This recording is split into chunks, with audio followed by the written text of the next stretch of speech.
estábamos conversando con el pastor Ezequiel Facio y me hacía la invitación para poder estar en este día con ustedes virtualmente, y me siento contento, me siento muy feliz de poder hacerlo.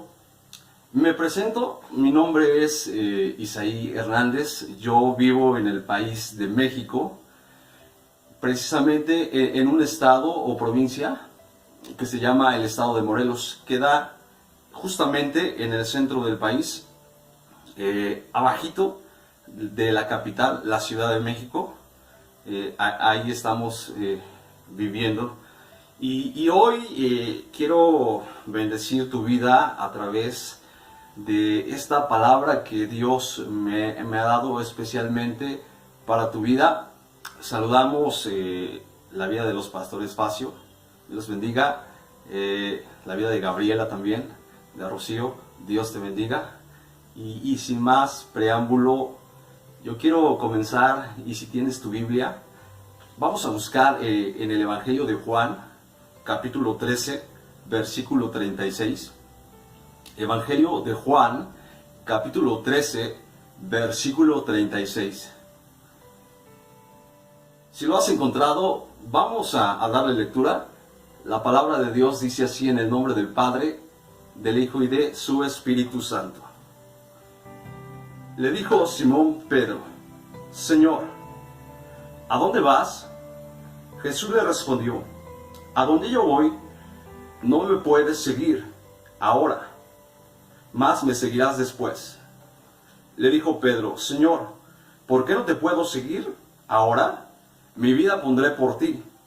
Jesús le respondió: ¿tu vida pondrás por mí? De cierto te digo, no cantará el gallo sin que me hayas negado 3 veces. Ponte cómodo ahí en tu lugar donde estás. Hoy vamos a ocupar, te quiero robar unos minutos, 30 minutos. Y queremos titular este sermón: Restaurando nuestro corazón. Restaurando nuestro corazón. Sin duda alguna, la vida en Cristo es algo tan maravilloso. Haber conocido al Señor y que Él los haya salvado ha sido el más grande milagro que ha sucedido en nuestra vida, en nuestro corazón. ¿Por qué? Porque tenemos una vida nueva, tenemos salvación y sobre todo caminamos hacia una vida eterna. Estamos luchando para lograr nuestro galardón. En 1 Corintios 9:24 dice: ¿no sabéis que los que corren en el estadio, todos a la verdad corren, pero uno solo se lleva el premio? Corred de tal manera que lo obtengáis. Precisamente el apóstol Pablo declara que la vida en Cristo es como una carrera. Nos compara como unos atletas que estamos corriendo en un estadio. Si hemos tenido la oportunidad de ver competencias olímpicas dentro de un estadio, nos damos cuenta que hay varios competidores y su único objetivo es llegar hasta la meta en primer lugar, porque al final les espera una medalla, les espera un premio corruptible, un premio que se acaba, que se corrompe terrenalmente. Asimismo, nosotros estamos corriendo la carrera espiritual. Estamos corriendo la carrera del cristiano, que al final, si la llegamos a terminar, seremos bendecidos con un galardón, pero un galardón incorruptible. La corona incorruptible que el Señor ha preparado para cada uno de nosotros. Pero ¿qué pasa muchas veces en el transcurso de ese caminar como cristiano? Muchos han desmayado, muchos se han quedado a la mitad del camino, han retornado a lo que eran antes, a su antigua vida. Su vida espiritual se ha ido desgastando. Ya no son los mismos de antes, pero se debe a ciertas cosas. Se debe, personalmente, yo he creído que a un descuido personal en nuestra comunión con el Señor. ¿sí? Porque, por ejemplo, en la lucha espiritual que nosotros estamos librando diariamente, nuestras fuerzas se pueden acabar si es que nos descuidamos. Nuestro amor se puede acabar si es que nosotros nos descuidamos. Nuestro amor al Señor, ¿sí? Es importante que nosotros cuidemos esas partes de nuestra vida, porque Dios en su palabra nos está invitando a que cada día podamos mantener una vida avivada, podamos mantener una vida en el fuego del Espíritu Santo. Pero vamos a analizar algunas causas que van apagando nuestra vida espiritual. Quiero preguntarte en este día, ¿cómo está tu vida espiritual? Quiero preguntarte cómo te sientes. ¿Tu vida está al 100%? ¿Está al 80%? ¿Al 70%? ¿Cómo está? Quiero que hoy notemos algunas de las causas que van apagando y enfriando nuestra vida espiritual. Número 1, la pérdida de la comunión con Dios. La pérdida de la comunión es un factor muy determinante en nosotros. La oración, la lectura de la palabra, el ayuno, son factores tan importantes y decisivos en nuestra vida que si nosotros descuidamos esto, nuestra vida espiritual puede irse enfriando. No por nada en Mateo capítulo 4, versículo 4 dice: no solo de pan vive el hombre, sino de toda palabra que sale de la boca de nuestro Dios. A veces hay cristianos que ya no oran. Hay cristianos que ni siquiera oran por sus alimentos. Ya no oran antes de irse a dormir. Y eso es un reflejo de que nuestra vida está menguando. Nuestra vida espiritual se está apagando. ¿Cuántas veces nos da flojera leer la palabra? No sentimos hambre, ya no sentimos necesidad. Preferimos leer otras cosas y menos la palabra de Dios. Y si añadimos que ni siquiera nos gusta ayunar, imagínate, ¿dónde va a ir a parar nuestra vida espiritual? Tenemos que recuperar la comunión con Dios. Tenemos que avivar nuestra vida. Número 2, el pecado. Es un factor determinante. En San Juan capítulo 10, versículo 10, el Señor Jesucristo declara que el ladrón vino a matar, robar y destruir. Pero dice: yo he venido para que tengan vida y para que la tengan en abundancia. El pecado lo que va a producir en nuestra vida es vergüenza. Lo que va a producir es que nos va a alejar de la presencia de Dios. Porque si hay algo que tenemos muy en claro, es que Dios no tolera el pecado. Que Dios no ama el pecado. Y hay muchos ejemplos de cómo los juicios de Dios se han desatado sobre la humanidad a causa del pecado. Pero sobre todo, el pecado nos va a robar la salvación. Eso que el Señor un día nos entregó cuando nosotros nos arrepentimos y le entregamos nuestro corazón, el pecado nos los puede arrebatar. Es importante que cuidemos esa parte de nuestra vida, que le digamos: Señor, ayúdame a retener lo que un día me diste por gracia. Ayúdame a entender tus propósitos en mi vida. El diablo está como león rugiente buscando a quien devorar. Él simplemente está buscando, escúchame bien, un descuido de nuestra parte para lanzar el primer zarpazo y devorarnos. Pero confiamos en el Señor que vamos a salir victoriosos porque tenemos su presencia, tenemos su fuerza, y si Dios es con nosotros, ¿quién será contra nosotros? Número 3, a veces no nos estamos dando cuenta y estamos perdiendo nuestro amor hacia Dios. hay algo que tenemos que entender. En el libro de Apocalipsis, capítulo 2, le habla el Señor Jesucristo a la iglesia de Éfeso y le reconoce sus buenas cosas que la iglesia de Éfeso tenía. Pero a mí me llama la atención una parte que dice: pero tengo contra ti que has dejado tu primer amor. Era algo bastante grave lo que tenía la iglesia de Éfeso. Se habían olvidado del verdadero amor. Se estaban desenamorando porque habían caído en una rutina, porque se habían dejado asombrar por otras cosas, menos por Dios. La presencia de Dios se les hacía algo ya muy normal. ¿Cuántas veces nos está pasando así como a Éfeso? Dios ya no nos asombra, y no porque Él no tenga el poder para asombrarnos, sino que nosotros hemos entrado en una cotidianidad, hemos entrado en un conformismo, que Dios siempre está allí y dice: hey, aquí estoy, pero como que hay otras cosas que nos llaman la atención. Y eso es la pérdida del primer amor, cuando hay otras cosas que están ocupando el primer lugar en nuestra vida. Y eso se llama idolatría.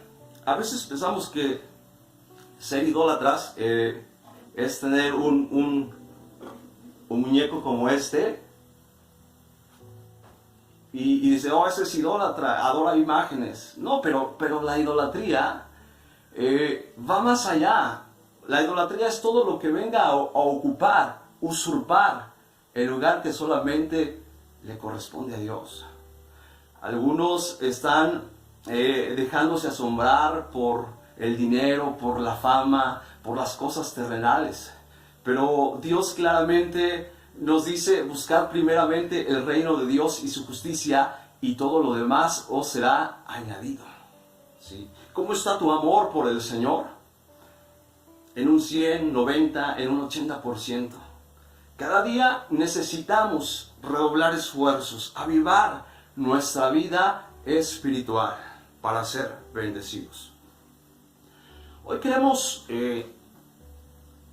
volver al primer versículo que leíamos. Este versículo hablaba sobre Pedro. En una ocasión, Pedro le dice: maestro, ¿a dónde vas? Yo quiero ir. Jesucristo le dice: Pedro, a donde yo voy no puedes ir, pero me seguirás después. Notemos algo. Pedro era una persona que en ciertas ocasiones era muy arrebatado en lo que decía. No pensaba lo que salía de su boca, porque se dejaba llevar por las emociones, se dejaba llevar por los sentimientos. Y en esta ocasión le dijo a Jesús: Señor, hasta mi vida puedo poner por ti. El Señor le dice: ¿tu vida pondrás por mí? Ciertamente te digo que me vas a negar 3 veces antes de que cante el gallo. Pedro no lo entendía, pero el tiempo se encargaría de probar las palabras de nuestro Señor Jesucristo. ¿Sí? Y podemos notar que Pedro tenía muchas cualidades. Sí, cuando fue llamado por el Señor, él estaba pescando. Y le dice el Señor: Pedro, desde ahora vas a ser pescador de hombres. ¿Cuántos milagros no vio Pedro estando con Jesús? La pesca milagrosa, cuando toda la noche no pudieron pescar, pero cuando Jesús se apareció, Dios les dio un milagro, que sus redes se llenaron de peces. Incluso Pedro, en una ocasión, cuando Jesús les preguntó a todos sus discípulos: ¿quién dicen las gentes que es el Hijo del Hombre? Algunos de sus discípulos le dijeron: Maestro, algunos dicen que eres Jeremías, otros dicen que eres Isaías, que eres Juan el Bautista, o alguno de los profetas. Pero se levanta Pedro y bueno, Jesús le dice: ¿y ustedes quién dicen que soy yo? Y Pedro, sin pensarlo, se levanta y dice: tú eres el Cristo, el Hijo del Dios viviente. Inmediatamente Jesús le dice: bienaventurado eres tú, Pedro, hijo de Jonás, porque no te lo reveló carne ni sangre, sino mi Padre que está en los cielos. Era una cualidad que Pedro tenía, pero incluso tuvo muchas oportunidades de que vio muchas grandezas en el Señor. Cuando Jesús fue a orar al huerto del Getsemaní, lo acompañaron Jacobo y Juan, y dice la Biblia que, ¿verdad?, tuvieron la oportunidad de ver cómo Elías y Moisés platicaban con el Señor y cómo Jesús se transfiguraba, cómo su rostro brillaba. Era algo tan precioso que Pedro estaba presenciando. Pero también Pedro tenía defectos. Yo te decía en un principio, era una persona que no pensaba en ocasiones lo que hacía. Cuando Jesús era aprendido para ser enjuiciado, Pedro sacó su espada y le cortó la oreja a Malco. ¿Sí? Pero ahora la historia se encargaría de probar que Pedro iba a negar a Jesús 3 veces.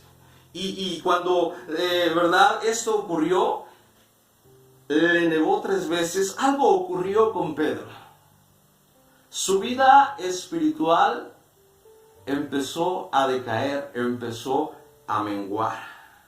Imagínate, no era cosa común negar a tu propio maestro. Durante 3 años y medio que él fue preparado y adiestrado y vio milagros, vio maravillas, vio muchas cosas tan gloriosas, pero que al final Pedro lo niega 3 veces antes de que cante el gallo. Esto produjo algo en el corazón de Pedro tan devastador, y no solamente en él, porque al saber que Jesús estaba muriendo en la cruz del Calvario, ellos dijeron, se acabó la obra, se acabó lo que Jesús inició, porque habían olvidado que Jesús iba a resucitar al 3er día. Muchos de los discípulos de Jesús, incluyendo Pedro, volvieron a lo que eran antes. Se olvidaron que tenían una grande labor en esta tierra. Vamos por favor al libro de Juan, capítulo 21. Es una escena donde Pedro y algunos discípulos regresaron a pescar, pero algo tan maravilloso, algo tan sorprendente sucedió en aquella ocasión. Juan capítulo 21, versículo 3 dice: Simón Pedro les dijo, voy a pescar. Ellos le dijeron, vamos, nosotros también contigo. Fueron y entraron en una barca, y aquella noche no pescaron nada. Pedro quiso a lo mejor ir a pescar para olvidarse un rato, un momento, de lo que había acontecido en su vida. Algunos de los discípulos de Jesús también le siguieron. Pero resulta que estando toda la noche pescando, ni un pez entró en su red. Nada habían pescado, y para colmo aparece una persona en la playa pidiéndoles de comer. Aparece un personaje en la playa y les dice, oigan, ¿no tienen algo que me puedan ofrecer para que yo pueda saciar mi hambre? A lo que ellos contestaron, no hemos pescado nada en toda la noche. Y ese personaje que no lo lograban reconocer, les dice, ¿por qué no echan la red a su derecha y van a ver que van a pescar? Probablemente ellos dijeron, no perdemos nada, al fin y al cabo no hemos pescado nada. Cuando ellos echaron la red, algo sorprendente empezó a pasar, a ocurrir en ese momento. Esa red se empezó a llenar de muchos peces, y algo empezó a suceder en los corazones de esos discípulos que estaban entristecidos, y especialmente, ¿verdad?, en uno que dice la Biblia, el discípulo amado, al cual amaba a Jesús, creemos que es Juan. Cuando vio este milagro de que los peces estaban adentrándose en la red, como que algo iluminó su mente y volteó hacia la parte de la playa y reconoció a aquel personaje que estaba allí. Y le dijo, Pedro, mira, el que está allí es Jesús de Nazaret. El que está allí es el Maestro que ha venido a buscarnos. Lo que sucedió es que Pedro, como estaba desnudo, se echó al mar y se ciñó de sus ropas. Escucha bien, algo precioso iba a pasar en la vida de Pedro. Cuando los discípulos venían con su cargamento de peces, Jesús los estaba esperando con una fogata. Había un pez asándose, un poco de pan, y les dijo: traigan esos pescados porque vamos a comer. Los discípulos no le decían nada a Jesús, pero lo habían reconocido. Especialmente Pedro estaba en un rincón, no quería acercarse al maestro porque sabía lo que había hecho, sabía que había negado a Jesús. Pero déjame decirte, escucha, aquí hay una gran lección espiritual para nuestro corazón. Muchas veces el cristiano le falla a Dios rotundamente, de la peor manera. Le hemos fallado, hemos pecado contra Él. Y lo que produce el pecado en nuestra vida es vergüenza, es derrota, es tristeza. Lo mismo le estaba pasando a Pedro. Él estaba espiritualmente decaído. Necesitaba una restauración. Pero no lo podía hacer un hombre, no lo podía hacer alguien de esta tierra. Tenía que ser el mismo Dios actuando en la vida de Pedro. Y si tú lees todo el capítulo 21, específicamente en el versículo 15, dice: cuando hubieron comido, Jesús dijo a Simón: Pedro, Simón, hijo de Jonás, ¿me amas más que a esos? Le respondió: sí, Señor, tú sabes que te amo. Él le dijo: apacienta entonces mis ovejas. Por segunda ocasión, Jesús le vuelve a preguntar: Simón, hijo de Jonás, ¿me amas? Y Pedro le dice: Señor, tú sabes que te amo. Apacienta entonces mis ovejas. Por tercera ocasión le dice: Simón, hijo de Jonás, ¿realmente me amas? Pedro vuelve a contestar y le dice: tú conoces todas las cosas, sabes que te amo. Apacienta mi rebaño, por favor. Algo empezó a suceder en su corazón. Dios le estaba restaurando, le estaba diciendo: olvídate de lo que me hiciste. Yo me he olvidado de todo eso. Lo que quiero es que ahora te levantes y restaures, ¿verdad?, tu vida, porque es necesario que tú sigas predicando mi palabra. Es necesario que tú te dejes usar por mí. Esas debilidades que tú tienes van a ser transformadas. Y voy a poner cualidades en ti y tú verás mi gloria. Escucha, el Señor siempre se va a presentar en nuestra vida para restaurarnos cuando lo necesitamos. ¿Cómo está tu vida espiritual? En este día tal vez le pudiste haber fallado a Dios. En los días anteriores pudiste haberle fallado a Dios. Y eso nos ha producido que venga desaliento. Hay personas que en lugar de pedirle perdón a Dios, seguir adelante, vuelven a su antigua vida. Y el pecado que está en nosotros como que se vuelve más grande y nos empezamos a olvidar de Dios, empezamos a volver al mundo. Incluso hay personas que aún llamándose cristianos, viven una vida tibia, viven una vida mitad cristiana y mitad mundana. No es el propósito de Dios. El Señor quiere restaurar nuestro compromiso. El Señor quiere que nosotros le amemos por sobre todas las cosas, porque no hay pecado que Dios no pueda perdonar. Dios puede perdonar al asesino, Dios puede perdonar a una persona que ha violado, que ha hecho muchas cosas malas. La sangre de Cristo tiene el poder para poder limpiarnos de todo pecado.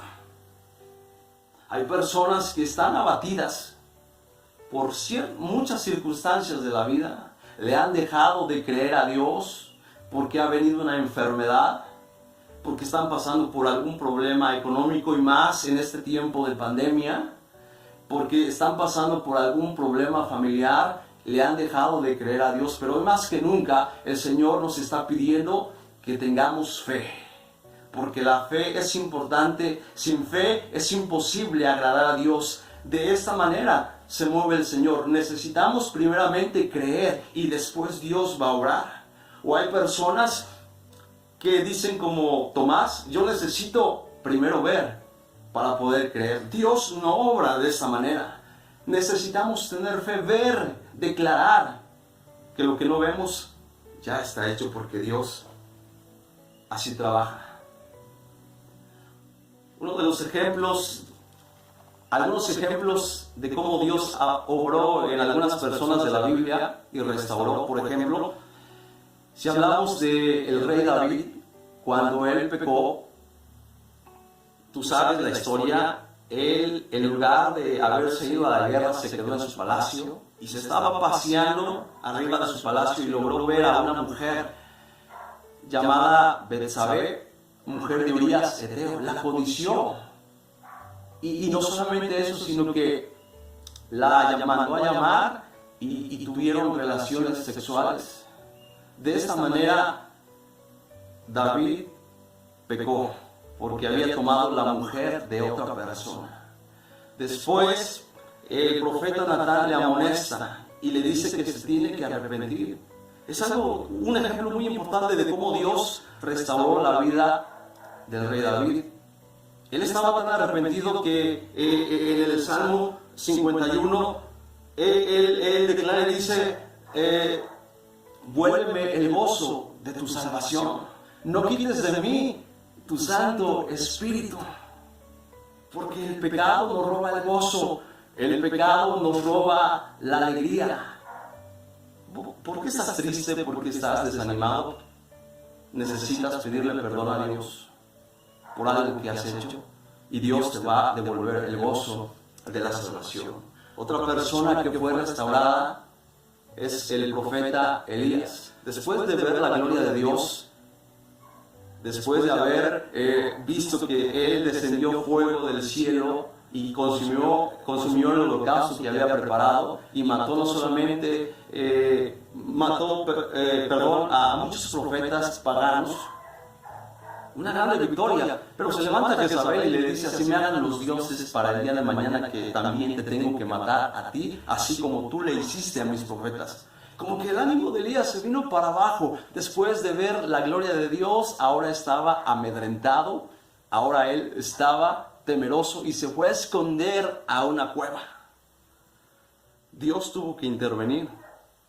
Dios manda a su ángel un vaso con agua, una torta, dice, y le da de comer. Le dice, Elías, levántate, come y bebe, porque aún largo camino te resta. ¿Te das cuenta? Dios siempre nos va a buscar en los momentos más difíciles. Probablemente hay gente que diga, me siento solo, me siento desamparado. Es el momento de que doblemos nuestras rodillas y le pidamos al Señor misericordia. Aunque no vemos a nuestro Dios, pero sí le podemos sentir. Podemos ver su gracia actuando sobre nosotros. No estás solo, quiero decirte. En primer lugar tenemos al Espíritu Santo. El Espíritu Santo es compañero de la iglesia y para ayudarnos en todo tiempo, en los peores problemas. En Jeremías 33:3 dice, clama a mí y yo te responderé y te enseñaré cosas grandes y ocultas que tú no conoces.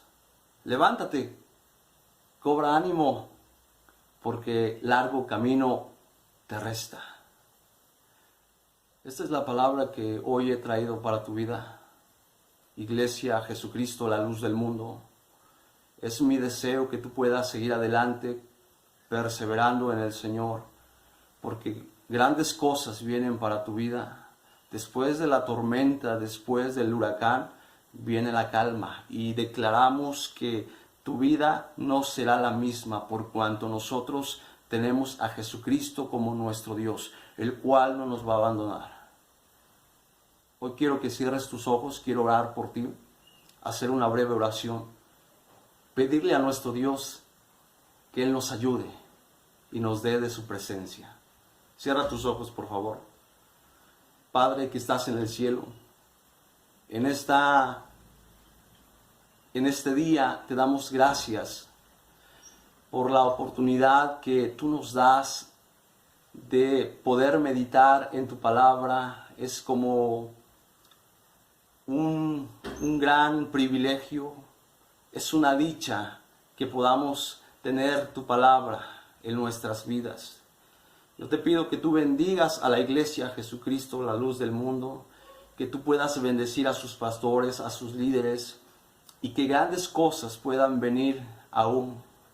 Yo sé que esta pandemia nos impide por el momento reunirnos en nuestros templos, pero llegará el momento en donde retornaremos con alegría, con gozo.